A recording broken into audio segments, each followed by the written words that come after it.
प्रीति रघुनंदन। आज आर पार में बहस नहीं बल्कि सबसे जरूरी संवाद होगा, क्योंकि भारत में कोरोना की दूसरी लहर का कहर अभी थमा नहीं है और तीसरी लहर का डर सताने लगा है। और यह भी कहा जा रहा है कि तीसरी लहर में बच्चे सबसे ज्यादा प्रभावित हो सकते हैं। इसलिए मैं हर माता पिता से आज अपील करना चाहती हूं कि आज का हमारा ये शो आप लोग जरूर देखिए, क्योंकि आज हमारे साथ आर पार में देश और दुनिया के कई दिग्गज डॉक्टर जुड़ने वाले हैं। लेकिन एक बड़ा सवाल बार बार उठ रहा है कि क्या संपूर्ण लॉकडाउन से ही कोरोना को मात दी जा सकती है।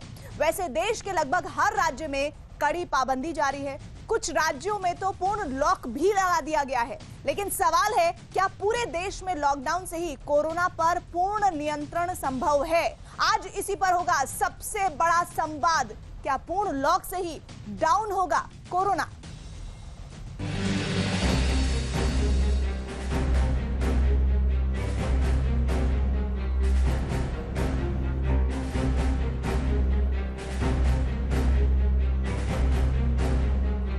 दूसरी लहर का जारी है कहर, तीसरी लहर का सता रहा है डर। तो क्या संपूर्ण लॉकडाउन ही कोरोना से निपटने का पुख्ता समाधान है? क्योंकि तीसरी लहर को लेकर आशंका जताई जा रही है कि इसका असर बच्चों पर सबसे ज्यादा हो सकता है। यानी ये जरूरी है कि पूरी ताकत लगाकर तीसरी लहर के असर को अभी से कंट्रोल कर लिया जाए। पिछले कई दिनों से राहुल गांधी बार बार ये मांग उठा रहे थे कि देश में पूर्ण लॉकडाउन जरूरी है। हालांकि अब राहुल गांधी ने अपने नए ट्वीट में कहा है, पिछले साल का अनियोजित लॉकडाउन जनता पर घातक वार था, इसलिए मैं संपूर्ण लॉकडाउन के खिलाफ हूँ।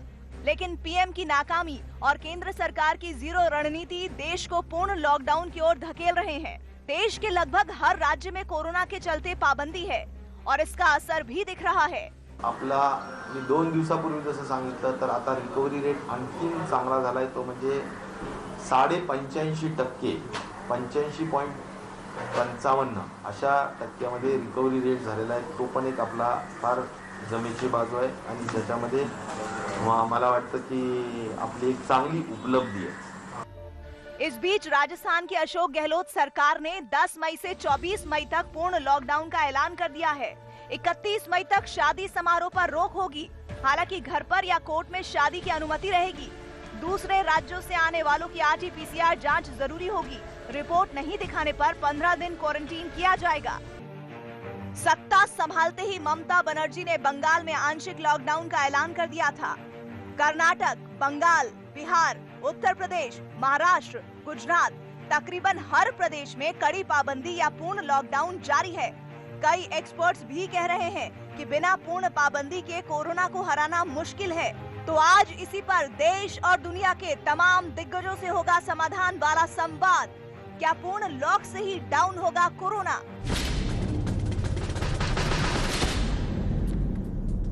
और इसी के साथ ही भारत में मुश्किल दिनों का विश्लेषण सबसे पहले शुरू करना होगा कि हम उससे पहले कि डॉक्टरों से बात करें, तो वो विश्लेषण क्या बताता है, हमारी चुनौतियां किस कदर बहुत ज्यादा होने वाली है। एक्सपर्ट्स के मुताबिक अगले कुछ हफ्ते में जो बेहद मुश्किल दौर है वो हम लोगों को देखना होगा। भारत में सामने आए नए वेरिएंट की वजह से संक्रमण में बहुत ज्यादा तेजी हुई है और दूसरी लहर के दौरान की गई गलतियों से सबक लेना ही होगा। हमारे पास कोई और विकल्प नहीं है। महामारी में चुनाव, कुंभ, ईद की खरीदारी महंगी पड़ सकती है। कोई त्योहार मनाने के बारे में सोचिएगा भी नहीं भीड़ भाड़ वाले इलाके में। तीसरी लहर के लिए अभी से तैयारियां शुरू करना जरूरी। जो गलती हमने बीते दिनों की है वो हमें नहीं करनी होगी। तो इन तमाम बातों का बेहद ख्याल रखना होगा। और आज इस पूरे संवाद में हमारी मदद करने वाले हैं वो डॉक्टर्स जो देश से ही नहीं बल्कि दुनिया से हमारे साथ जुड़ रहे हैं। मैं परिचय करवा दूं, सबसे पहले हमारे साथ जुड़ रहे हैं डॉक्टर रवि मल्लिक जो रेडिक्स हेल्थ केयर से हमारे साथ जुड़ रहे हैं। साथ ही साथ डॉक्टर विक्रम तलावलीकर लंदन से लाइव जुड़ रहे हैं हमारे साथ। और इसके अलावा हमारे साथ जुड़ रहे हैं डॉक्टर DS राणा साहब जुड़ रहे हैं श्री गंगा राम हॉस्पिटल से। और साथ ही साथ हमारे साथ जुड़ रहे हैं डॉक्टर रवि गोड से अमेरिका से लाइव। आप सभी डॉक्टर्स का बहुत बहुत स्वागत है। डॉक्टर तलावलीकर से मैं शुरुआत करना चाहती हूँ इस चर्चा की। सर, आप लोगों ने तो देखा कि ब्रिटेन में किस तरह के हालात थे और वो हालात बेकाबू होते गए, लेकिन आप लोगों ने किस तरह से समय रहते उन हालातों को काबू किया। और हम बार बार कह रहे हैं कि तीसरी लहर आने वाली है हमारे देश में, तो उस तीसरी लहर से पहले तैयारियां किस दिशा में आगे बढ़ने चाहिए? धन्यवाद प्रीति जी। ये सही है कि जनवरी फरवरी में जब सेकेंड वेव यहाँ पे आई यूके में, तो बहुत सारे लोग बीमार हुए, बहुत सारे डेथ्स हुए। दो चीजें थी जिसमें इस पर काबू किया गया। एक तो था लॉकडाउन, जो संपूर्ण लॉकडाउन किया गया था। उसकी वजह से हॉस्पिटल्स पे जो प्रेशर आ रहा था, जो बेड्स नहीं मिल रहे थे, नहीं तो मेडिसिन की दिक्कत आ रही थी, वो नहीं हुई, क्योंकि कम से कम पेशेंट बहुत सीवियर इलनेस से हॉस्पिटल में एडमिट हो रहे थे। दूसरी चीज थी वैक्सीनेशन ड्राइव बहुत ही सक्सेसफुल रहा है। अब तक 40 से ऊपर सब लोगों को वैक्सीन ऑफर हो चुका है और अपटेक बहुत अच्छा रहा है। ये दो चीजें हैं जिससे ये काबू किया गया। पर कंप्लेसेंसी नहीं कर सकते, क्योंकि यहाँ पे भी थोड़ी सी माइल्ड थर्ड वेव एक्सपेक्टेड है।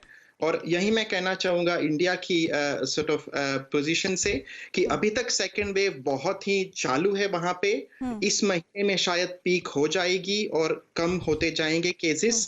पर अभी जो जरूरत है, जो लॉकडाउन की जरूरत है, वो बहुत है। जहां जहां पे ज्यादा केसेस बढ़ रहे हैं, हॉस्पिटल्स पे प्रेशर है, मरीज जब आते हैं तब उनको बेड नहीं मिल रही है, लॉकडाउन की सख्त जरूरत है। और उसके साइड में आपको करना है आपका वैक्सीनेशन ड्राइव। अब अच्छा हो रहा है, पर बहुत ज्यादा वैक्सीनेशन की जरूरत है। कोई भी हो, कोविशील्ड, कोवैक्स, रशियन वैक्सीन, कोई भी आपको मिल रही हो, मैन्युफैक्चरर्स को भी आपने बहुत सारे रिसोर्सेस देने हैं, और सब गवर्नमेंट के जो रिसोर्सेस हैं वहां डायरेक्ट करने हैं, ताकि आप जल्द से जल्द ज्यादा से ज्यादा लोगों को वैक्सीनेट कर सकें। ठीक है, हमारे साथ डॉक्टर रवि गोडसे भी अमेरिका से लाइव जुड़े हुए हैं।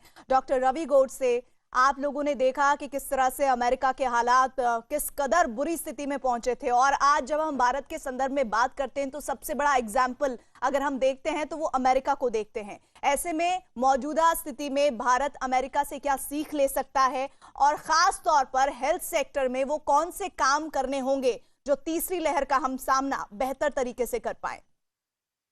देखो, अमेरिका को कोई नैतिक अधिकार नहीं है कि किसी दुनिया में किसी दूसरे देश को बताए कि हम लोग के तो 4-4 हजार लोग मर रहे थे, लेकिन हमने इसका डट का मुकाबले किया है। मैं तो कोविड एक्सपर्ट से तंग आ चुका हूँ। बड़े बेशरम लोग हैं, कुछ भी बक देते हैं और नहीं हुआ तो बाद में कहते हैं लोग लापरवाह है। @Dr. Godse Ravi 1 @Dr. Godse Ravi 1 ये मेरा ट्विटर हैंडल है। उसके ऊपर मैंने अभी एक ट्वीट भेजा है कि कोविड एक्सपर्ट को ये भी नहीं पता कि चौथी वेव, पांचवे वेव, चौथी लहर पांचवे लहर के पहले आएगी या बाद में आएगी। देखो, भारत अभी 5 चीजें कर सकता है, जिसको मैं पंचशील प्रोग्राम कहता हूँ। 5 चीजों से ये महामारी जल्दी से मिट जाएगी। सबसे पहली चीज है डेली 1 आवर न्यूज कॉन्फ्रेंस, जनता की मन की बात, सब उनके क्वेश्चंस के जवाब दे दो। दूसरा, सब फॉरेन वैक्सीन को आज नहीं अभी अनुमति दे दो। तीसरा, वैक्सीन जो एक्सेस है वो प्राइवेटाइज कर दो। चौथा, जो सबसे बड़ी बात है, मोनोक्लोनल एंटीबॉडीज जो इंडिया में आ चुके हैं। ऐसे न्यूज प्रोग्राम की शुरुआत अच्छी न्यूज से होनी चाहिए। मोनोक्लोनल एंटीबॉडी से इंडिया में 3 हफ्ते में महामारी को मिटा सकते। और पांचवा, बाबूगिरी बंद करो। ये आधार कार्ड, वो कार्ड चेक करना बंद करो। कोई अगर आतंकवादी इंडिया में आता है इंडिया को हानि करने के लिए, उसको भी कोविड हो सकता है, वो भी दूसरों को दे सकता है। तो क्यों हम ये आधार कार्ड वार्ड में स्टेडियम खोल दो, 3 गेट खोल दो और ये चालू रख दो जब तक आपके डोसेस खत्म नहीं होते या लोग खत्म नहीं होते। 24 घंटे खुले रखो। मास वैक्सीनेशन इज ओनली, और म्यूटेशन से मत डरो। ये आरएनए वायरस है, ये थोड़ा म्यूटेट होता है लेकिन ज्यादा म्यूटेट नहीं होता। नकुल का सहदेह होता है, नकुल की गांधारी नहीं होती। रियल लाइफ में ये वैक्सीन वर्क होते हैं। कतार से 2 लाख लोगों का स्टडी आया है 16 घंटे पहले। फाइजर 95% इफेक्टिव है, इंक्लूडिंग द वेरिएंट। ये जो वेरिएंट है वो सब हम बात करने के लिए नेचुरल इम्यूनिटी और वैक्सीन इम्यूनिटी वेरिएंट के अगेंस्ट भी चलती है।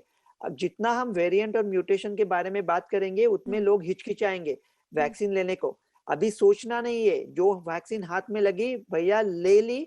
Vaccination is the way to end this pandemic. With the help of monoclonals, we can end it in 4 weeks. ये तीसरी लहर ऑप्शनल है।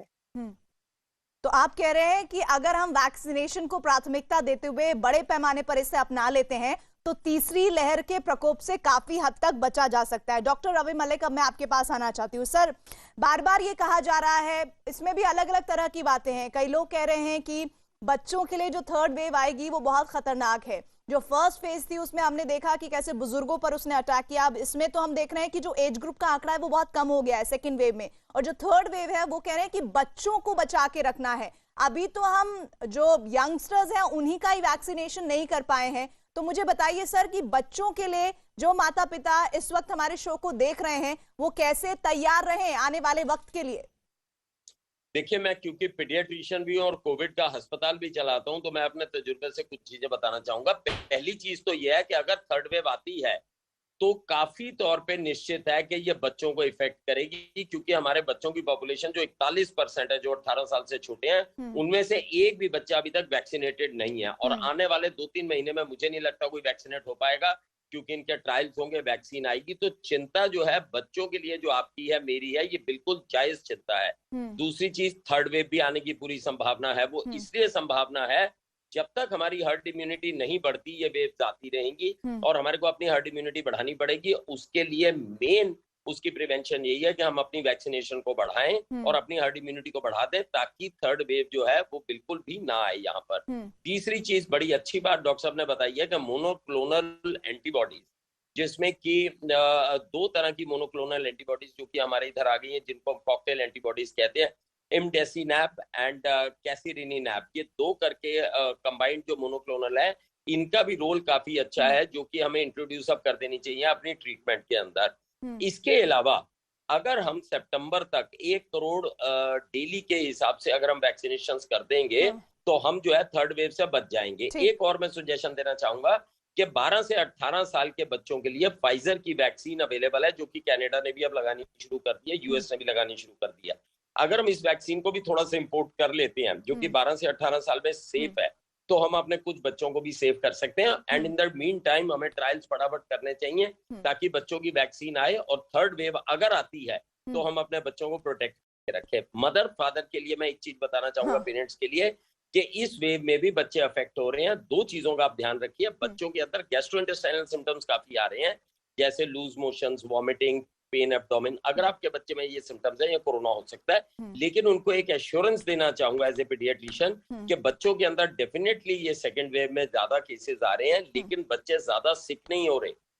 बीइंग सेड दैट, इसका मतलब ये नहीं है कि हम बच्चों के ऊपर बहुत रखेंगे, लेकिन बच्चे बीमार ज्यादा नहीं हो रहे। ठीक सर, आपने अभी कुछ लक्षणों की बात की। मैं उन लक्षणों को थोड़ा दोहराना चाहती हूँ, क्योंकि जो व्यूअर्स इस वक्त हमारे इस शो को देख रहे हैं, जो खास तौर पर हमने उनसे अपील की है कि आज जरूर देखें, वो ये कि अगर आपके बच्चों में किसी भी तरह की उल्टी, दस्त, जो स्किन है उस पर रैशेस, सुस्ती, भूख ना लगना, तेज बुखार, सिर दर्द, सर्दी खांसी है, तो इसको बिल्कुल भी आप हल्के में मत लीजिए, क्योंकि हो सकता है कि ये थर्ड वेव से पहले के हालात हैं आपके बच्चे में। और तुरंत आप अपने बच्चे को बाल विशेषज्ञ डॉक्टर के पास जरूर ले जाएं या कंसल्ट करें, अगर आप उनके पास नहीं ले जाना चाहते मौजूदा हालात में।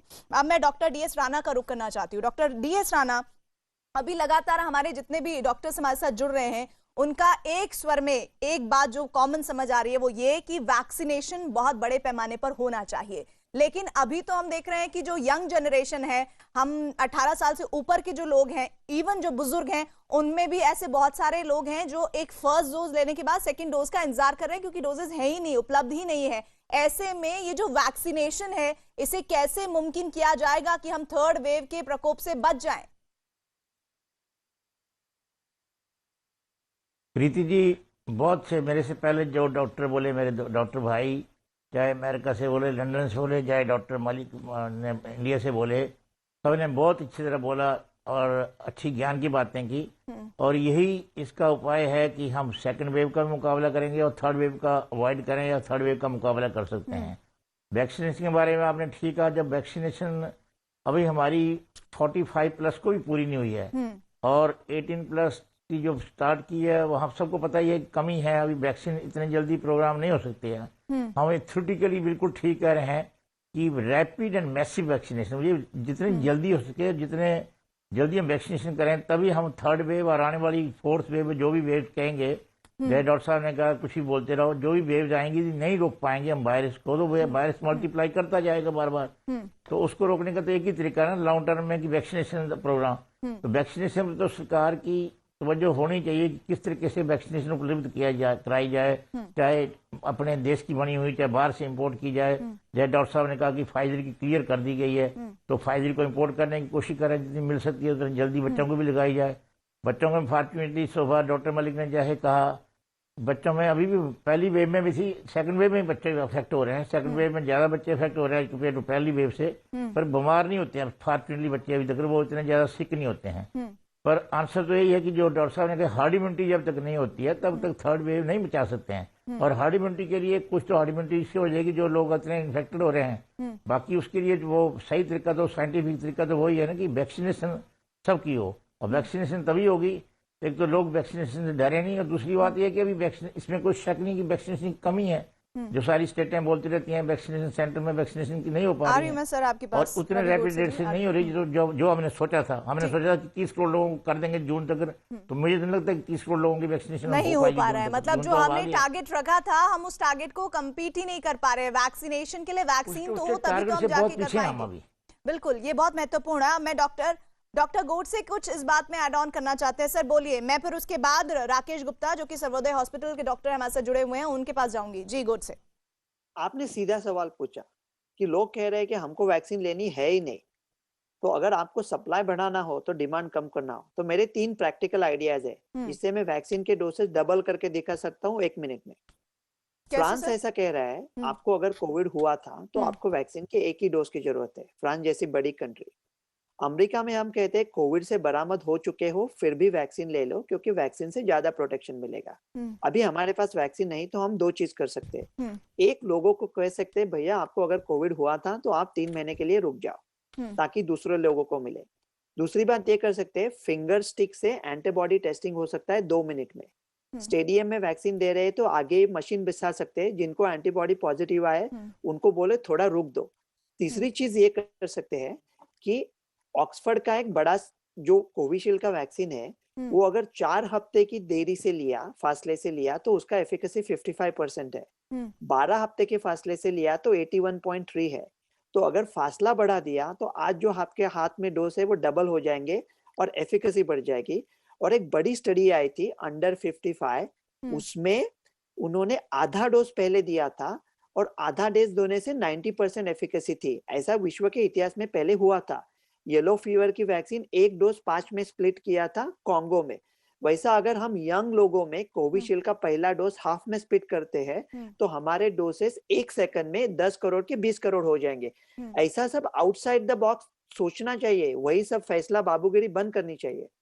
नहीं, लेकिन तब भी सर मुझे लगता है कि जो वैक्सीनेशन प्रोसेस है उसमें आप कह रहे हैं ये थोड़ा सा मददगार तो जरूर होगा, लेकिन ये सही सोल्यूशन नहीं है। मतलब पूरी तरह से ये समस्या का समाधान नहीं है, क्योंकि तब भी हमारे पास वैक्सीन की कमी है। इस बात को हमें एक्सेप्ट करना चाहिए। और जो आप कह रहे थे कि जो प्राइवेट होल्डर्स हैं उनको एंट्री देनी चाहिए, मैं इस पे बिल्कुल अग्री करती हूँ कि इससे बहुत मदद मिल सकती है और सरकार को भी इस बारे में सोचना चाहिए। और साथ ही विदेशी जो कंपनियां हैं उनको भी आने का मौका देना चाहिए, अगर हालात को जल्द से जल्द काबू करना चाहिए। ये आपका बहुत महत्वपूर्ण पॉइंट था। अब मैं जानना चाहती हूँ डॉक्टर राकेश गुप्ता जो कि सर्वोदय हॉस्पिटल से हमारे साथ जुड़ रहे हैं। डॉक्टर साहब, पहले तो ये भी एक बहुत अनसर्टेन बात बनी हुई है कि थर्ड वेव है भी कि नहीं है, तो आप मुझे बताइए कि वो कब तक नॉक करने वाली है? क्या कोई इसका डेटाबेस तैयार है कि सेकेंड फेज इतने तक रहेगा, अब थर्ड वेव आने वाली है? के बारे में मैं कहने में सक्षम नहीं हूँ। I am not an epidemiologist.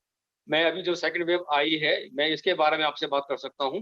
इसने हमको अचानक से पकड़ा है। ऑल्दो हमको ये प्रेडिक्शन की जा रही थी कि ये आएगी, अभी जो हमें जो चैलेंज आ रहा है ट्रीटिंग पेशेंट्स कि इसने हमें we have been caught unaware और there has been sudden surge in the number of patients, जिसकी वजह से हमारा जो इंफ्रास्ट्रक्चर है वो चैलेंज में आ गया है, सप्लाई चेन चैलेंज में है, दवाइयों में मिलने में चैलेंज है, ऑक्सीजन मिलने में चैलेंज है, हॉस्पिटल बेड्स मिलने में चैलेंज है।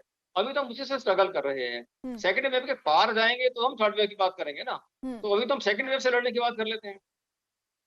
तो आपको क्या लग रहा है सर, ये जो सेकंड वेव है, ये सेकंड वेव का पीक है या हम ये शुरुआती दौर में है या ये खत्म होने को है? इसके बारे में कुछ आकलन है आपके पास? एपिडेमियोलॉजिस्टों का ये कहना है कि मई एंड में ये थोड़ी कम होनी शुरू होगी और क्रैश भी कर सकती है और खत्म भी हो सकती है, लेकिन ये समय ही बताएगा।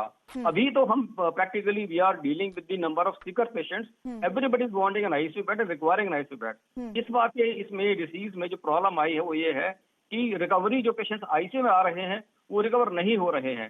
लास्ट पैंडेमिक में हमारे पास में पेशेंट 2 दिन में, 3 दिन में, 4 दिन से आईसीयू से निकलकर वापस वार्ड में पहुंच जाता था।